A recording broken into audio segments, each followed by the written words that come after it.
আমার ছেলের বউ ইহুদি না, হ্যাঁ সে খ্রিস্টান। খ্রিস্টান আমাদের আহলে কিতাব, আমাদের আহলে কিতাব, এটাও তাদের জানা উচিত। তো বেগুন দিয়ে বেগুনি না খেয়ে আরও যে সবজি সহজলভ্য আছে সেটা দিয়ে খেলেই হয়, আমরা তাই খাই। মিষ্টি কুমড়া দিয়েও খুব ভালো বেগুনি না বানায়, মিষ্টি কুমড়া দিয়েও বেগুনি বানানো যায়, সেভাবে আমরা করি, সেভাবে করা যায়। আর এখন মাছের কাটা একটা সমস্যা, অনেকে মাছ খেতে চায় না, কিন্তু প্রক্রিয়াজাত করলে পরে কিন্তু এই কাটাও কিন্তু নরম করে ফেলা যায় এবং খাওয়া যায়, এবং সেটা খুব বেশি কঠিন না, এমনকি ঘরে ঘরেও করতে পারে।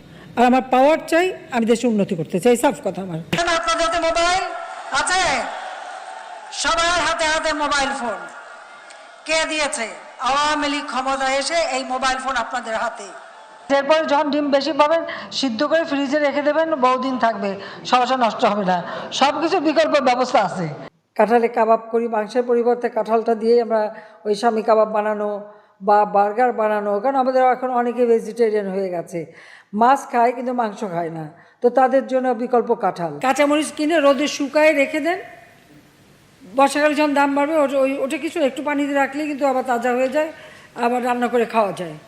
পেঁয়াজ ছাড়াও কিন্তু রান্না হয়। হ্যাঁ, আমি কিন্তু করি, আমি করি, তো আমাদের বাসা করে।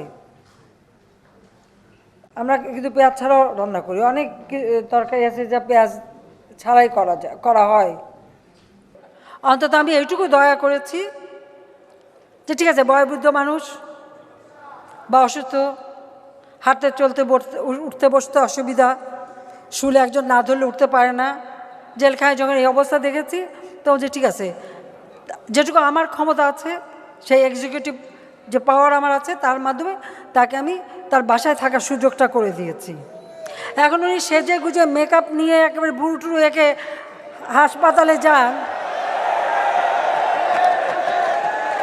আর এদিকে তার ডাক্তার আবার রিপোর্ট দেয় খুবই খারাপ অবস্থা, মানে একটা নাকি যায় তার লিভার নাকি পচে শেষ। তো লিভার সাধারণত পচলে মানুষ কি বলে সেটা আমি মুখ দিয়ে বলতে চাই না, কি খেলে তাড়াতাড়ি লিভার পচে সেটা তো সবাই জানেন। যাক, আমি আর কিছু বলতে পারি না, এগুলি এক একদিন দেখি। আর কারণ রিজার্ভ নিয়ে অনেকে অনেক কিছু বলতে পারে। হ্যাঁ, আমি তো বলছি যে ঠিক আছে, যদি এত বেশি কথা হয় তো যে পূর্ণ মুশিকপ হবো।